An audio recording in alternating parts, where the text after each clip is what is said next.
마트에서 계란을 집어들다가 가격표를 보고 놀라셨던 분들 계시죠? 정부는 지난해 그 이유를 한마디로 정의했습니다. 바로 담합입니다. 산란기업회가 계란 가격을 인위적으로 올렸다는 겁니다. 그런데 저는 오늘 이 결론에 정면으로 의문을 제기하려고 합니다. 문제는 농가가 아니라 사실 정부 자신에게 있었다는 걸 데이터와 구조로 보여드리겠습니다.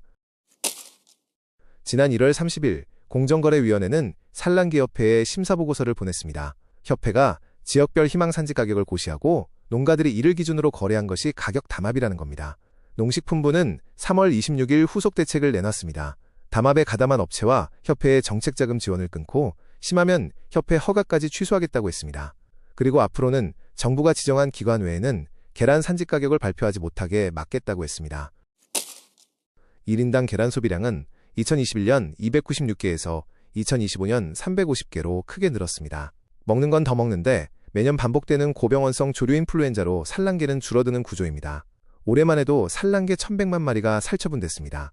그런데 정부는 이 수급 불균형보다 협회의 가격 고시를 문제의 핵심으로 지목했습니다.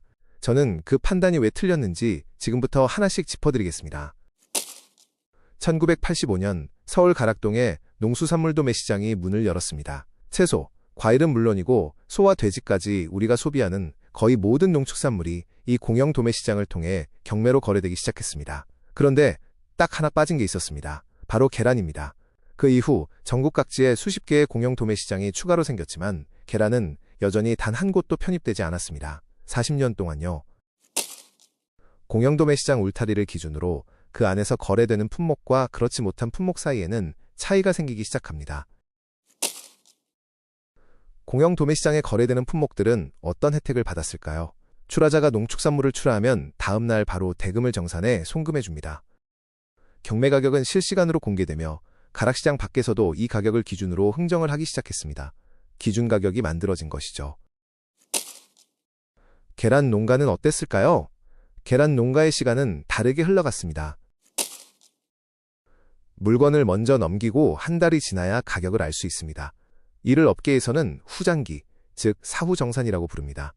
가격은 유통상인이 주도해 정합니다. 시장 상황을 잘 모르는 농가로서는 상인의 설명에 그저 고개를 끄덕일 뿐입니다. 상인의 설명이 납득이 가지 않을 때도 있었습니다. 다른 품목에서는 가락시장에서 쏟아져 나오는 거래 정보를 기준으로 협상이라도 할 수 있는데 정보의 비대칭성은 농가가 아닌 유통상인들에게 자연스럽게 가격 주도권이 넘어가게 만들었습니다. 두 시장의 결정적 차이가 보이십니까? 투명성과 불투명성을 넘어 즉각적인 대금 수령과 30일 이상 걸리는 계란 정산은 농가에게 유동성 압박으로 다가옵니다. 정보의 비대칭성은 상인들에게 절대적으로 유리한 환경을 만들게 됩니다. 유통상인들에게 휘둘린다고 생각하는 사람이 늘어나면서 농가의 협상력을 높이기 위한 대책이 필요했습니다. 이런 불리한 구조 속에서 농가들은 어떻게 대응했을까요? 1960년대부터 생산자협회가 자체적으로 산지 가격을 조사해 고시하기 시작했습니다. 유통상인에게 끌려다니지 않으려는 생존을 위한 방어적 장치였습니다. 여기서 한 가지 충격적인 사실이 있습니다. 이 가격 고시를 지난 50년간 가장 열심히 활용한 당사자가 바로 정부였다는 겁니다. 농식품부와 통계청의 공식 통계에도 한국농촌경제연구원 수급 전망에도 심지어 AI 발생 때 살처분 보상금을 계산할 때도 이 고시 가격을 기준으로 썼습니다. 50년간 내가 써온 물을 오늘 갑자기 불법 담합이라고 하는 겁니다. 공정거래법에는 합리의 원칙이라는 법리가 있습니다. 겉으로 담합처럼 보이더라도 그 행위가 시장의 효율성을 높이고 거래 비용을 낮추는 효과가 있다면 위법으로 보지 않는다는 겁니다. 계란 가격 고시는 어떻습니까? 공영 도매 시장도 없고 정보도 없는 시장에서 정보 비대칭을 줄이고 가격이 폭락했을 때 농가가 줄줄이 무너지는 것을 막아온 안전장치였습니다. 탐욕적인 카르텔이 아니라 국가가 방치한 공백을 메운 방어적 최소장치였다는 겁니다. 행정기본법 제12조, 행정절차법, 국세기본법 등에는 신뢰보호의 원칙이 있습니다. 국가가 오랫동안 어떤 행위를 허용해왔다면 그것을 믿고 행동한 국민의 신뢰를 국가는 보호해야 한다는 겁니다.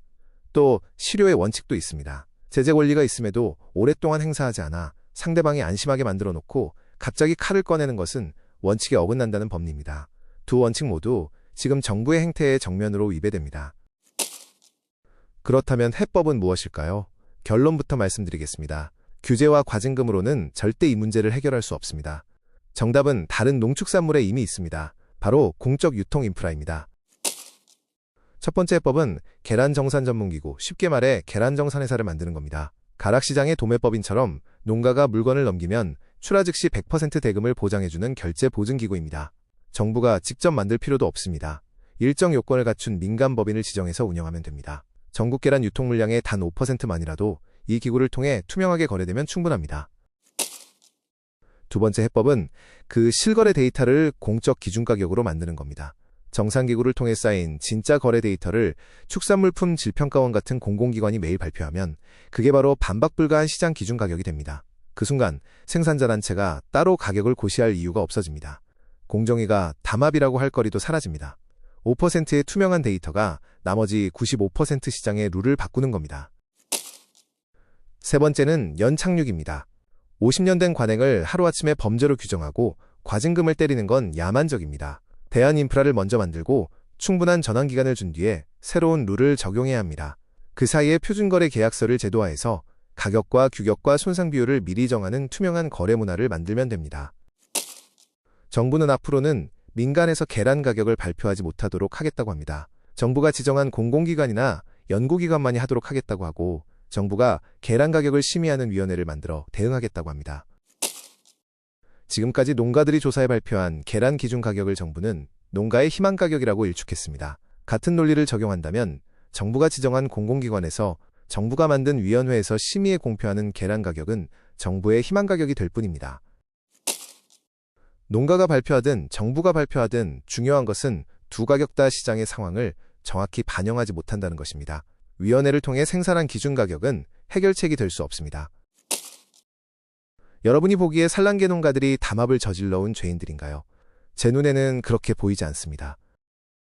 다른 품목이 40년간 유통구조 개선 사업의 혜택을 누려오는 동안 그 시스템에서 철저히 배제된 차별농정의 희생양일 뿐입니다.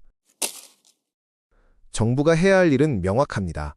양계 농가들도 도매시장 시스템에 준하는 서비스를 받을 수 있도록 하는 것입니다.